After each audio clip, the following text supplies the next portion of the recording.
Hey, what's going on, guys? Physics here once again. This is the day 2 diary update for Physics the Corn Experience, the Oni-Goroshi Bladestorm Slayer. So, what did we get done yesterday? Well, level 86, almost a quarter of the way through. We managed to finish up the character, get the maps, get some XP under our belt. In terms of gear, I've replaced most pieces. I have a flam on hit ring that's really good. Using worm signs, a bunch of other stuff. Before I get into it too much though, I'm gonna go ahead and do like a little map preview for you guys. Currently in around like mid to high yellows, depending on what really drops. I don't really want to run a maze. Tell you what, we'll do a dig. Well, I can't run that mod, can I? We'll do a dig, and then I just won't do the boss, because dig boss takes 3 years. All the inbone phases. So I'll kind of talk you through as I play here. Yeah, so far it's been fine. I will hold initial, like, or full impressions, or like judgment on the build until I get like to full endgame character, because this is like very obviously meant to be like an endgame thing. Currently, the major upside, yes, the very like good thing about the build, the biggest upside is not having to worry about a 6-link, because you actually don't need a 6-link chess piece with this. 5-link is the most you would need, and that's very easy to attain. So as you can tell, we're zooming pretty good at this point. Running ball packs. A little bit under 5,500 life. Right now I'm juicing a lot of life before I start going for more damage. Definitely gonna need to get to Cirrus ASAP. That's kind of my goal. I want to be able to get to, like, you know, up to T16s and then fight a Cirrus, even if it has to be a low awakening Cirrus, so I can start farming the helmet. Just want to do awakener rotations, get as many Cirruses down as possible with the build, so I can start using Crown of the Inward Eye. That is what Karn uses with the build, and it seems very nice, obviously, with the transfiguration buffs, as well as the just like flat, like 15 to 20% life. Feels very nice. So right now I'm also using the flammability on hit ring, as well as the Battle Mage's Cry with Assassin's Mark to keep up power charges. However, I will need to get, I'm not doing the boss, that's right. I will need to get a hunter chest, which I already have. Where is it? My stash is a mess. Right here. So I have a majestic plate. Sadly, it's eye level 83 and not eye level 84, which means I can't get tier 1 crit on it. So I've hit some really good slams on this in Harvest, but I've yet to get crit chance on attacks with additional curse and life on it. Like, ideally, the perfect chess piece has a large amount of flat life with a % life roll, because it's a hunter chess piece, with additional curse, with crit chance. However, what I'm likely going to end up settling for is just a high flat life roll and additional curse and crit chance, and just forgo the % life. The reason being is it's going to take a long time to get that, and I don't know if I'm going to be playing the build that long, like, you know, like to 100 and stuff, to like really min-max the gear like that. So why the additional curse? Well, for clearing, the setup I have now is fine with Battle Mage's Cry and Flam on hit. However, for single target bosses, you'll, like, for endgame bossing, the additional curse, to my understanding, would help a lot, because you get the additional crit chance and a ton of extra crit multi. However, without the chess piece, without the additional curse, just typical bossing or whatever, right now, I would, like, obviously Battle Mage Cry, I would throw the mark on, and then it would instantly get taken off by flammability. So it's pretty much just to have power charges up while clearing and keep my crit chance up. So we'll go over the passive tree now. I did all labs yesterday. I did Uber lab very shortly after getting into maps, because clearing felt really painful without the impact node for all the AoE. Because keep in mind, the AoE from this node up to 50% increase AoE, which is technically 60 because you get 10 from the small node as well. with a 60% increased AoE, actually scales Herald of Ash's explosion as well as your typical Bladestorm and Rage Vortex. So like all in all, it ends up making clear a lot faster. So over the passive tree, I grabbed the Berserking cluster. The attack speed, again, like I talked in the last video, is a really good scaler for the damage on both Bladestorm and Rage Vortex. But the biggest reason that I took it is for the 40% increased melee damage with hits at close range. Obviously, playing Bladestorm, you're always going to be at close range, which means you basically just get 40% increased damage, which is a very strong node to have, as well as, you know, all the attack speed here. And then Berserking, obviously, is plus 10 to max rage, which is a ton more damage on your Rage Vortex. Right now, I'm filling out the Constitution cluster. I got 2 more nodes to take there. I was trying to path to strong arm until I decided to get more life first. So what I'm probably going to do here is get my last 2, like level 86 right now. By 88, I'll have both of these life nodes. And then by 90, I'll have this life node and this life node. And then at 92, I will have strong arm. That's the current plan. Picked up Volpack finally. I still really am going to need a Writhing Jar for bossing and like high tier content, especially for like Volpack. Like, fighting Cirrus with Volpack is very scary because he goes into his invuln phase, and then you're not overleeching anymore. So if he hits you with anything or you step into degen, your HP is just gone. So without Writhing Jar, bossing is very, very scary. Other than that, we grabbed all the crit nodes. We got crit here. We have crit here. We picked up all the sword nodes, and I took the mastery for increased crit chance with reduced crit multi. Once I get the double curse chests, I might be able to drop this. I'll have to see. It just depends on if I can manage 100% crit or not. Something else I will need to take on the other sword mastery down here is the frenzy charge on hit for unique enemies. I'm not using it right now because I'm not doing any bossing, and map bosses basically instantly die. But for like endgame bossing, I will definitely want that. Again, it's more, you know, 4% more damage per frenzy charge, and then the attack speed. Again, attack speed's really nice. Something else that I've not yet picked up is a fire mastery for cover enemies in ash when they hit you. That's just a straight like 20% increased fire damage. I don't need that right now. It's not very important. I'll take it when I start bossing. I ended up dropping a node here for the crit strike multi because I would rather have like life and stuff elsewhere. And then I can go in the crit strike multi once like crit chance is no longer an issue for me. I did pick up the mastery though for 25 multi against unique enemies. What else? Is that everything on the tree? I believe it is. Yep, that's everything on the tree. All right. So next I'll go over my flasks. I dropped Onslaught Flask because I got Onslaught Craft on boots. I'm using a Quicksilver, Jade Flask, Granite Flask with immune to shock. It's not really that big of a deal. The affix doesn't matter here. And then Quartz Flask with immune to bleed. Bleed is like super messing me up right now, which is kind of weird, honestly. I took Volpack to like help because typically I still have like the Slam Slayer brain because like in the past you didn't want to go Volpack until you got Writhing Jar because Slams had such slow wind up time. And you weren't stun immune until you started leeching. But, you know, because they changed the Slayer nodes around, because like Endless Hunger used to be down here and Brutal Fervor used to be the second one locked behind, right? So you basically would always get the immune to stun while leeching. However, you didn't have that when you weren't leeching. And without Writhing Jar, that effectively meant you ran into the map with slams with no frenzy charges yet, none of that stuff.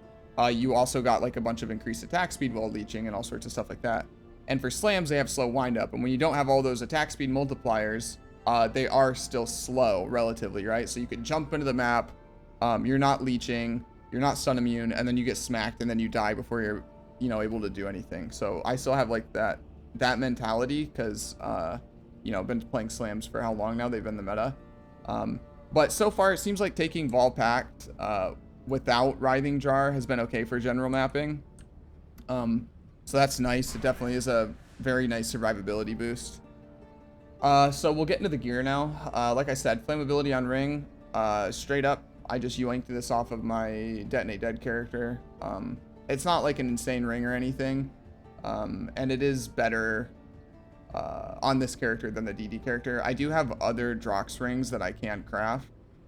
which I do plan on end up doing. However, this had int, life, elemental damage with attacks, tier 2 flam on hit curse. So it was like really, really good for this specific character.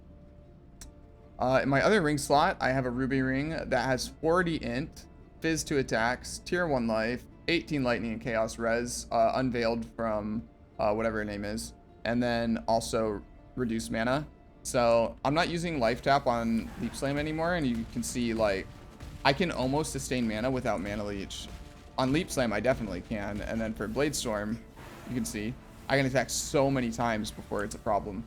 Though the reason I haven't leveled up precision past this point is because I will at some point be dropping at least one of these rings, which means I only plan on having one Elrion craft, and with one Elrion craft, this is about as much mana as I would feel comfortable taking. So, chest piece. It's a little bit of life, good chunk of res with crafted on life. It's whatever. It's just 5 link 6 socket that dropped. Decided to use it. For the belt slot, it's actually a pretty nice belt. ES, which doesn't really matter, though it is a really, really good ES roll. Yeah, it's tier 1 ES. Tier 1 life, like tier 2 or tier 3 cold and lightning res rolls, and then there were no real prefixes for me to throw on this, so I just put life regen on there. For the boots, using 2-tone boots with tier 1 life, again, double resist in like tier 3 or tier 4 category, and then I crafted it on onslaught. Very nice boots like these. We'll be using those for a little bit. Now the most controversial item in my like gear set here is the worm signs. I will probably end up dropping these soon. As fun as Rampage is and as good as it is for like early juicing, I'm having a massive issue getting my chaos res up, and the way my gear is all currently balanced, I need another slot with resistances on it. It's just way too hard to balance my resistances right now. Yeah, I'm like super struggling with it. My resistances are okay right now, but like if I get the chest piece, the hunter chest piece crafted, it's not going to have all these resistances on it, you know what I mean? Like, so like I need chaos res again. Like I said, I'd probably be replacing one of the ruby rings. It'll probably get replaced by amethyst ring. If I still really need chaos res, the 2-tone boots will also get replaced with fugitive boots, which have chaos resistance implicit on them. Anyway, and the helmet, 75 life, again, 2 really high resist rolls, and then fire and chaos res crafted on. So as you can see, I have like a bunch of pieces that have insane resistance rolls that are carrying my resist quite hard. Like I'm getting basically nothing from the ruby ring except the implicit fire res. And like every other piece just has like 40% rolls and like 2 resists. So like if I got some gloves, some good like spiked gloves, it would be a lot more comfortable. So obviously the Oni-Goroshi has not changed. I have divined it up to 88% crit strike chance, which is only 2% off a perfect roll. I don't have enough divines to just slam it until I get a perfect roll. I think I had 9 divines and it took around 4 to get this roll, so I'm good with that. I don't know if this will be changing at all. But yeah, in terms of the links, all that really changed is what went in the gloves and what went in the helmet and the chest. So over here, Leap Slam with rage support, faster attacks, rage vortex, and endurance charge on melee stun. I actually don't know if rage vortex like can stun at all reliably. If it does, that's really cool. I haven't really noticed because I just put this in at the end of my last stream. But rage vortex with faster attacks, very nice damage. It also gets the 4% more damage per endurance charge, even if it doesn't give me endurance charges. I will have 3 endurance charges while mapping, which is 12% more damage on the rage vortex. This is what Karn's using in his endgame setup with rage, faster attacks, and endurance charge. So, yeah, seems good. I mean, the rage vortex, it may look a little weird with the links on it, but the damage is actually pretty insane. You know, as far as the build goes, like it kills map bosses quite fast. You jump in a bloodstorm, excuse me, which gives you 10% more attack speed implicitly, and then you know you just throw the rage vortex out while inside of it, and it just hits very fast. And then yeah, leap slam, you get endurance charges from endurance charge on melee stun, and you know faster attacks. In the non-link, we have Herald of Ash. The boots are the same: Precision, Battle Mage Cry, Assassin's Mark, and Blood and Sand. In the helmet now, I'm running multiple totems with Ancestral War Chief and Ancestral Protector. So when I get to bosses, it's just QW, throw them both down. I don't think it really matters which you have 2 of out. You just want them for the buffs, to my understanding. So you just throw them both out. For most map bosses, they die, like I said, pretty much instantly. So I'll usually just throw out one of the 2, Ancestral War Chief or the Ancestral Protector, whatever button I hit first, and then I just kill the map boss because it's not worth the, like, you know, 3 seconds it takes to get them both out before you can start attacking for general mapping. Determination in the last socket. In the gloves, I have Molten Shell, cast when damage taken, increased duration, and Blood Rage. Now, these have to be here. These are the only links I can put here that don't interfere in some way with other things, because Worm Signs give everything socketed into it conk effect. So all these auras and everything else that I'm running, you do not want conk effect on those. It increases the reservation. For the Battle Mage's Cry, it reduces the AoE of the cry, meaning you get less power and whatnot. So this pretty much has to be 3 red linked for Molten Shell with Blood Rage. Why Molten Shell? Well, yes, Molten Shell's AoE blast when I get hit will be smaller, but I don't care about the blast, right? I only care about the damage reduction. Lastly, in the Oni-Goroshi, we have now swapped to a full crit setup. We have increased crit strikes with Bladestorm, increased crit damage, rage support, damage on full life, and close combat support. These are the full endgame links, and those will not be changing. Other than that, yeah. First, like, early on impressions from, like, the first full day of mapping, all I can really say is I have no idea how Karn plays this to 100 multiple times a league. But yeah, I don't know. It's definitely is different too. When you have your own build that you made, you're definitely more attached to it in that sense. But like so far, like from an outsider's perspective, it's all right. It's definitely all right. There were times a bunch when I was playing where I just kind of missed slams. I missed Call of Steel. You know, it was definitely pretty Z DPS for a while, but again, to my understanding, Karn doesn't swap to this for quite a bit, and it was enough, right? And you're definitely very endurable, like endurable. Thinking enduring crowd, you're definitely very durable on a Slayer, right? You have the crazy leech and stuff, so it's not like you're gonna die. Just early on, things were dying a little bit slow, but it never felt dangerous or anything. It was just waiting for the Oni to scale and getting my crit chance up, and now it's definitely more comfortable. But yeah, I'm excited to, what I'm really excited to do with this build is actually boss, because I think that's where this build kind of will end up shining. It's pretty solid for clear, like it's fine, but I think again, from like early impressions of the build, I think where it really shines is bossing, because the build is insanely mobile. Obviously while slamming, you have to like move, hit, and on bosses, you're quite slow with the attack speed because you don't have Onslaught and Frenzy Charges carrying you.